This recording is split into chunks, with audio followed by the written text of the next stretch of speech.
یہ مہینہ آمنہ کے لال حضرت محمد مصطفیٰ صلی اللہ علیہ وسلم کے ذکر، آپ کی سیرت، آپ کے کردار، آپ کے فیوز و برکات، آپ کے فضائل، آپ کے شمائل، آپ کے خصائل اور آپ کی ثنا و توصیف کے حوالے سے اس مہینے میں بالخصوص بیانات ہوتے ہیں، مختلف مجالس و محافل کا انعقاد ہوتا ہے، لوگوں کے دلوں میں شمع عشق رسول فروزاں کی جاتی ہے اور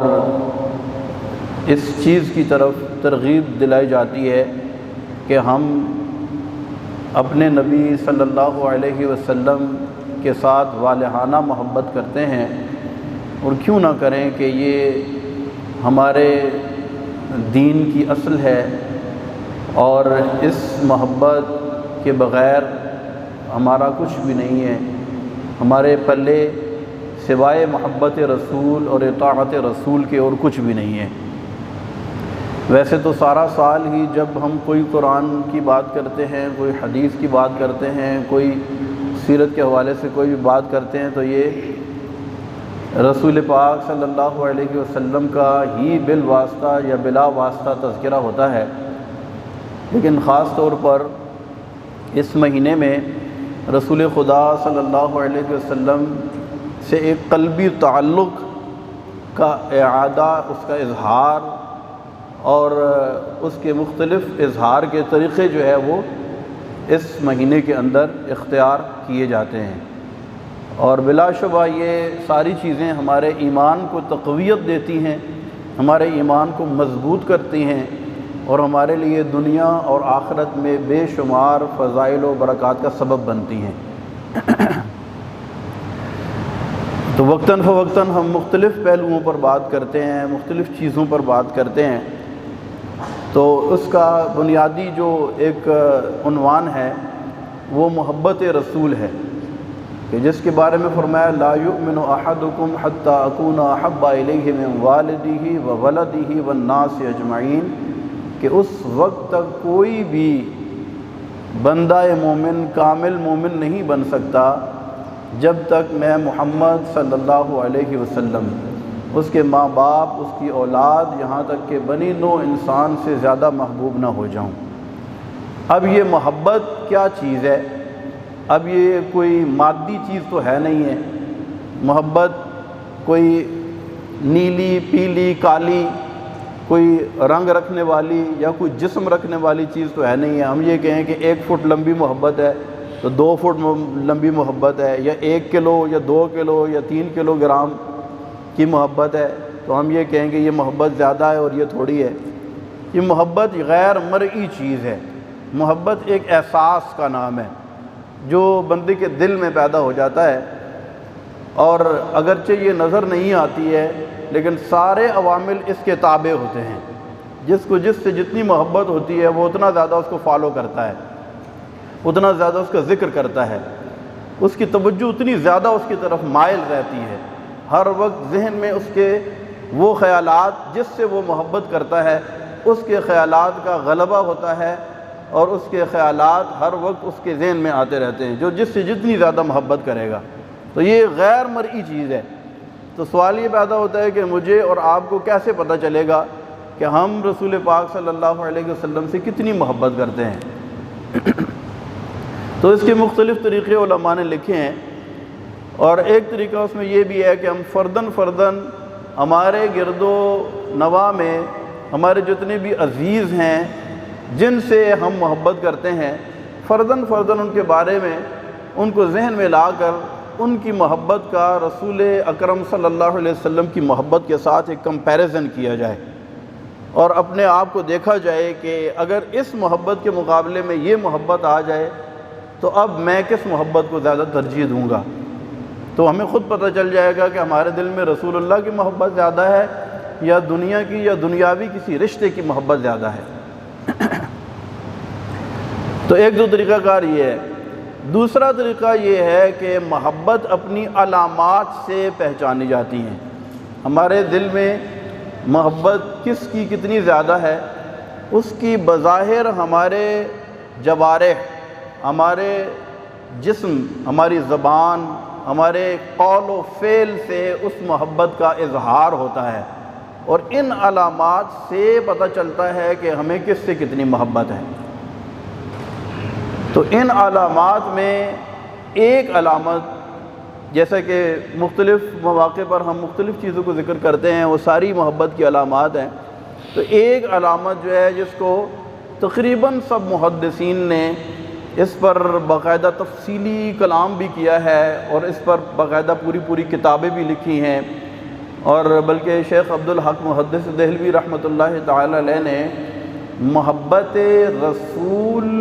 کی سب سے پہلی علامتوں سے لکھا، کہا کہ یہ علامت جس کے اندر ہوگی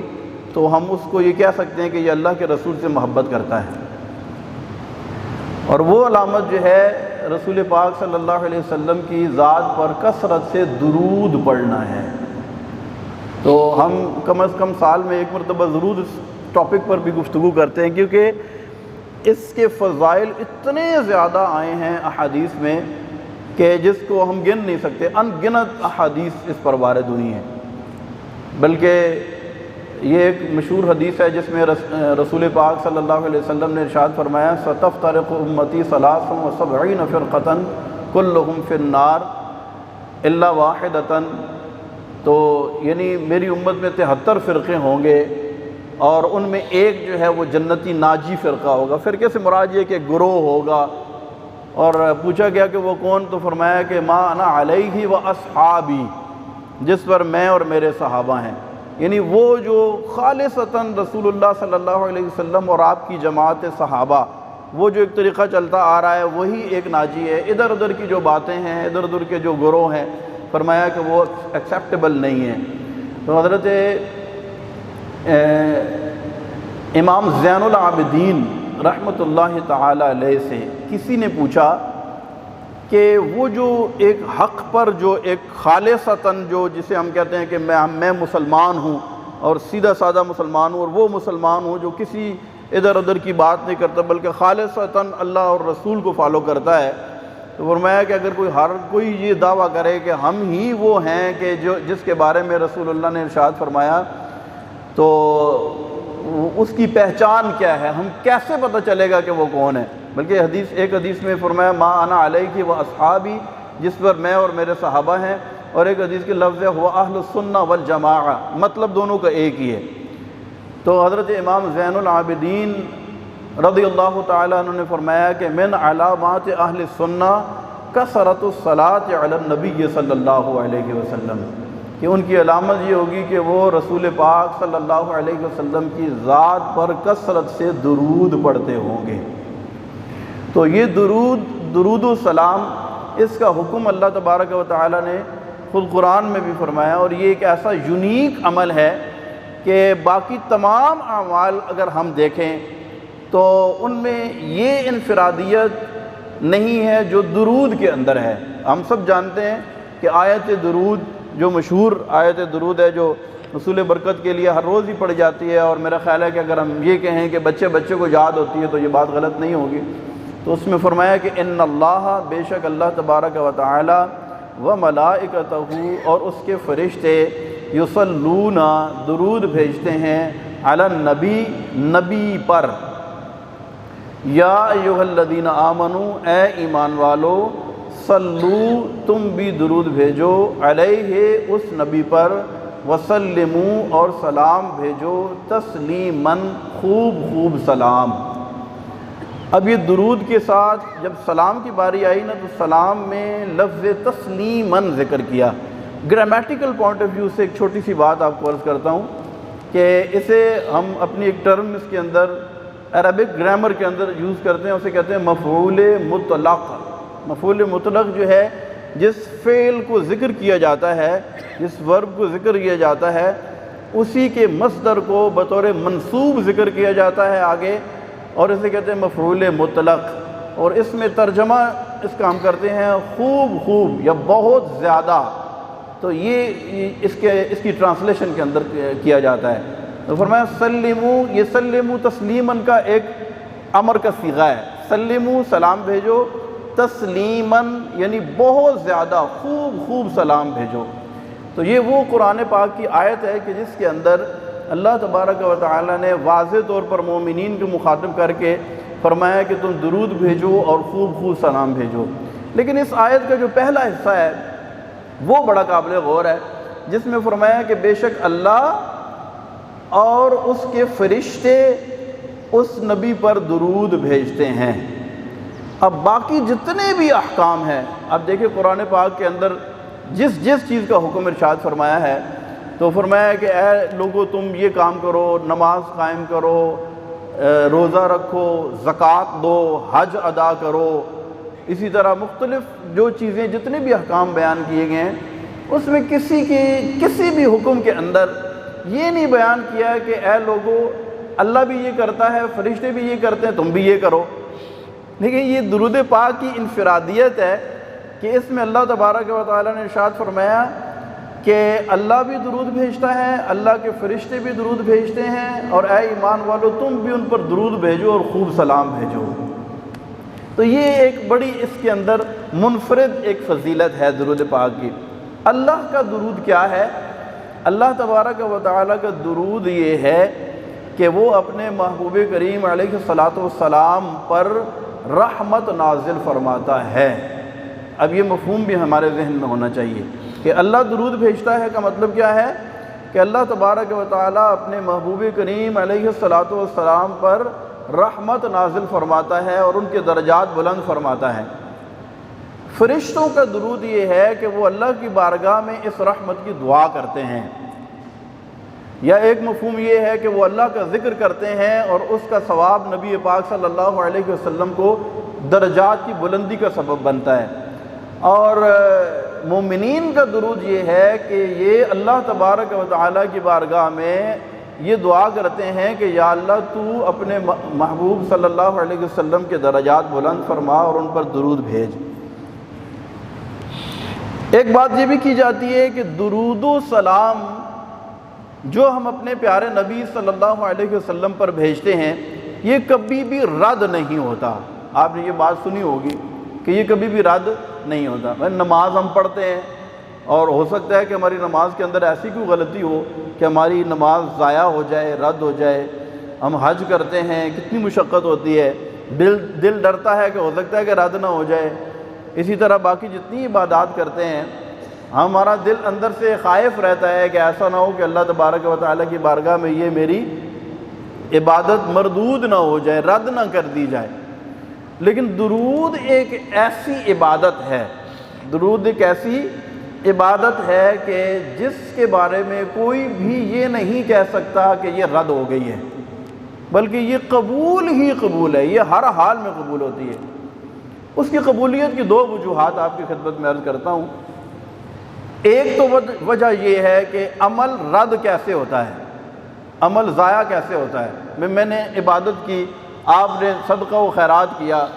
اور بعد میں پتہ چلا کہ وہ رد کر دیا گیا ہے، یہ تو مرنے کے بعد ہی پتہ چلے گا، لیکن اس کا ایک بہرحال ڈر ہمارے دل میں موجود ہے کہ یہ رد نہ کر دیا گیا ہو۔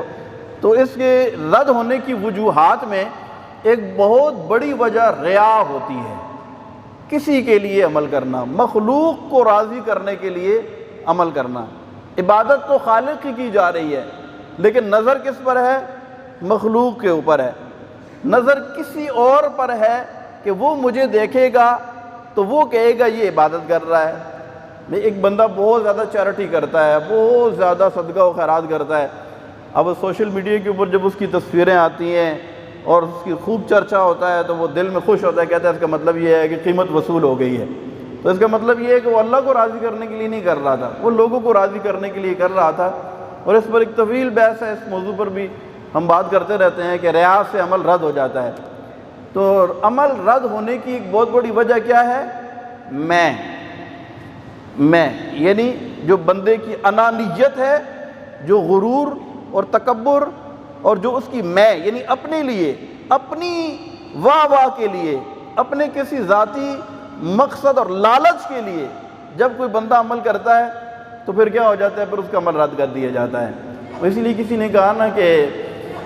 پھلاں دا تو عطر بنا اطرح دا پھر کڈ دریا، دریا وچ پھر رج کے نہا، مچھیاں وانگو تاریاں لا، پھر بھی تیری بو نہیں مکڑی، پہلے اپنی میں مکا۔ تو عمل میں کی وجہ سے رد ہوتے ہیں، جب میں آ گئی بات گڑبڑ ہو جاتی ہے۔ اب آتے ہیں درود کی طرف۔ ہم کہتے ہیں کہ درود کیا ہے؟ کہتے ہیں اللہم، اے اللہ، صلی علی، درود بھیج محمد پر۔ اب اس کے اندر کیا ہے؟ میں کو تو ہم نے رد کر دیا ہے، میں کو کیا کر دیا ہے؟ میں کو تو ہم نے پہلے ہی رد کر دیا ہے۔ میں کہتا ہوں آپ درود بھیجیں تو آپ کہتے ہیں اللہ تو درود بھیج۔ وہ درود ہم نہیں بھیجتے، حقیقت میں ہم کیا کرتے ہیں؟ اللہ کی بارگاہ میں التجا کرتے ہیں مولا تو درود بھیج، اور وہ التجا کرتے ہیں کہ وہ اس وقت بھی ہو رہی تھی جب ہم نہیں تھے، جب ہمارا وجود بھی نہیں تھا، ہم دنیا میں آئے نہیں تھے، بلکہ یہ دنیا بھی تخلیق نہیں ہوئی تھی، اللہ اپنے محبوب پر اس وقت بھی درود بھیج رہا تھا۔ تو جب ہم نے کہہ دیا مولا تو درود بھیج، تو اس کے اندر رد کا امکان ہی ختم ہو گیا۔ ایک تو یہ ہے کہ ہم نے اپنی میں کو مائنس کر دیا اس میں کہ مولا تو درود بھیج اپنے محبوب پر، تو جب ہم نے کہا مولا تو درود بھیج تو وہ تو پہلے ہی اپنے محبوب کے درجات بلند کر رہا ہے اور درود بھیج رہا ہے۔ اور دوسری بات یہ ہے کہ اس کے اندر جو ہے وہ ایسی دعا ہے کہ جس کے اندر رد کا امکان ہی نہیں ہے، کہ اللہ تبارک و تعالی ازل سے ابد تک اپنے محبوب کے درجات بلند فرما رہا ہے۔ تو درود ایسی چیز ہے کہ جس کے اندر رد کا یا اس کے اندر اس کے ضائع ہونے کا کوئی امکان نہیں ہے۔ اسی لیے حضرت سیدنا عمر فاروق اعظم رضی اللہ تعالیٰ عنہ بڑی ہی پیاری بات ارشاد فرماتے ہیں، کہتے ہیں کہ درود رد نہیں ہوتا۔ تو جب درود رد نہیں ہوتا تو اپنی دعا کو درود کے ساتھ جوڑ دو، اپنی دعا کو کیا کرو؟ درود کے ساتھ جوڑ دو، کہ جب درود قبول ہوگا تو دعا بھی قبول ہو جائے گی۔ بیع و شرع کا ایک قانون ہے خرید و فروخت کے حوالے سے۔ ہم جب کوئی سودا خریدتے ہیں اور اس کی قیمت دے دیتے ہیں تو وہ سودا سارا درست ہو، یہ ضروری نہیں ہوتا کہ وہ سارا ہی بالکل 100% درست ہو۔ جب ہم نے اس کی قیمت دے دی، سودا خرید لیا، اگر 5 دانے اس میں ٹھیک ہیں اور ایک اگر خراب بھی ہے، ہم نے اس کی قیمت دے دی، تو اس کا مطلب یہ ہے کہ وہ سارا کا سارا ہم نے کیا کر لیا؟ خرید لیا نا۔ تو اب اس کی صورت رد کرنے کی یہ ہوتی ہے کہ یا تو سارا واپس کر کے قیمت واپس لیں یا وہ سارا کا سارا رکھ لیں۔ تو درود قبول ہی قبول ہے۔ تو فاروق اعظم رضی اللہ تعالیٰ عنہ کے قول کے اندر کتنی خوبصورتی ہے، کہتے ہیں کہ ہماری دعا کے اندر کوئی نقص ہو سکتا ہے، ہماری عبادت کے اندر کوئی نہ کوئی عیب ہو سکتا ہے، لیکن چونکہ درود قبول ہی قبول ہے، تو جب درود شرف قبولیت پائے گا تو ہمارا ناقص عمل بھی اللہ کی بارگاہ میں قبول ہو جائے گا درود کے وسیلے سے۔ شہد کی مکھی سے ایک مرتبہ رسول پاک صلی اللہ علیہ وسلم نے پوچھا کہ تم شہد کیسے بناتی ہو؟ اس نے کہا میں مختلف پھولوں کے رس چوستی ہوں اور پھر آ کر ہم اس کو چھتے میں انڈیل دیتی ہیں، یہی شہد ہے۔ ارشاد فرمایا کہ پھولوں کے رس تو کڑوے بھی ہوتے ہیں، پھیکے بھی ہوتے ہیں، میٹھے بھی ہوتے ہیں، مکس ہوتے ہیں، لیکن شہد بہت زیادہ میٹھا ہوتا ہے، اس کی وجہ کیا ہے؟ تو مکھی نے عرض کی یا رسول اللہ صلی اللہ علیہ وسلم، ہمیں ہمارے رب نے یہ سکھا دیا ہے کہ جب ہم پھولوں کا رس چوسنے کے لیے جاتی ہیں، جاتے ہوئے بھی اور آتے ہوئے بھی سارے راستے آپ پر درود و سلام پڑھتی رہتی ہیں۔ تو ہم بھی اگر درود و سلام کی کثرت کریں گے تو ہماری پھیکی عبادتوں میں جس کے اندر کوئی نہ کوئی ریا کی کڑواہٹ آ جائے گی، کوئی نہ کوئی غرور تکبر کی، کوئی حب جاہ کی، کوئی حب مدح کی کڑواہٹ اگر پیدا ہو گئی ہے، کوئی نہ کوئی اس کے اندر کمی بیشی 19-20 اگر رہ گیا ہے، تو درود کے وسیلے سے اللہ تبارک و تعالیٰ اس کو قبول فرما لے گا۔ میرے آقا صلی اللہ علیہ وسلم نے ارشاد فرمایا میرا امتی جب مجھ پر ایک مرتبہ درود پڑھتا ہے، من صلی علیہ صلاۃ واحدۃ صلی اللہ علیہ عشرہ، میرا امتی مجھ پر ایک درود پڑھتا ہے، اللہ تبارک و تعالیٰ اس پر 10 رحمت نازل فرماتا ہے۔ میرے حدیث میں ہے کہ نبی پاک صلی اللہ علیہ وسلم نے ارشاد فرمایا کہ جو 1000 مرتبہ روز درود پڑھے وہ مرے گا نہیں جب تک کہ جنت میں اپنی جگہ نہ دیکھ لے۔ حضرت ابی بن کعب رضی اللہ تعالیٰ عنہ نے ایک مرتبہ نبی پاک صلی اللہ علیہ وسلم سے عرض کی، اور ایک روایت میں ہے کہ رسول پاک صلی اللہ علیہ وسلم نے ان سے پوچھا کہ اے ابی تم کتنا مجھ پر درود پڑھتے ہو؟ انہوں نے عرض کی یا رسول اللہ میں نے اپنے اوقات کو 4 حصوں میں تقسیم کر رکھا ہے، ایک حصہ میں آپ پر درود پڑھتا ہوں، باقی 3 حصے باقی دیگر وظائف وغیرہ کرتا ہوں۔ میرے نبی صلی اللہ علیہ وسلم نے ارشاد فرمایا کہ اگر یہ آپ اچھا کرتے ہیں لیکن اگر آپ اس سے زیادہ پڑھیں تو آپ کے لیے اور بہتر ہوگا۔ عرض کی یا رسول اللہ اگر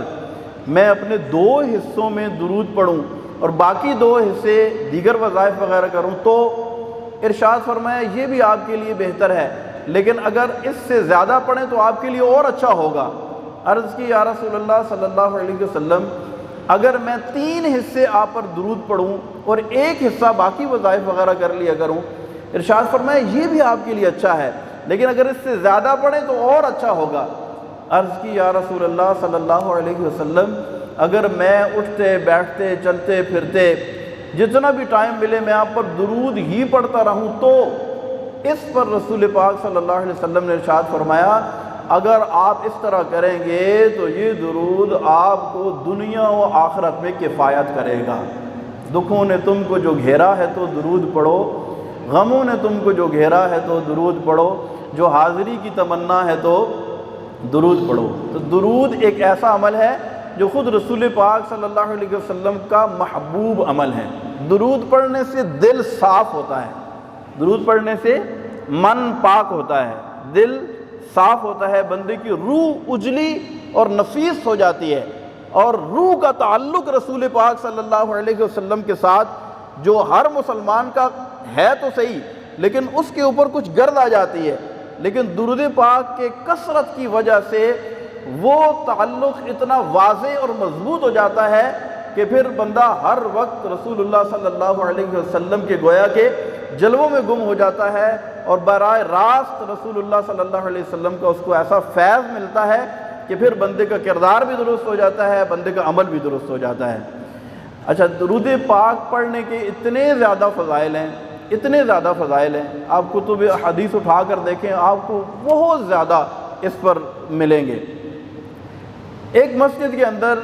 ہماری اپنی ایک مسجد ہے، میرے والد صاحب وہاں پر امام ہے، وہاں میں نے کچھ عرصہ جمعہ پڑھایا، ان کو میں نے کہا آپ اس طرح کریں، آپ سب درود پاک پڑھا کریں اور امام صاحب کو لکھوا دیا کریں کہ ہم نے اتنا درود پاک پڑھا ہے، اور جب 1 کروڑ مرتبہ درود ہو جائے نا تو آپ سب مل کر سارے لوگوں کے لیے دعا کر لیا کریں۔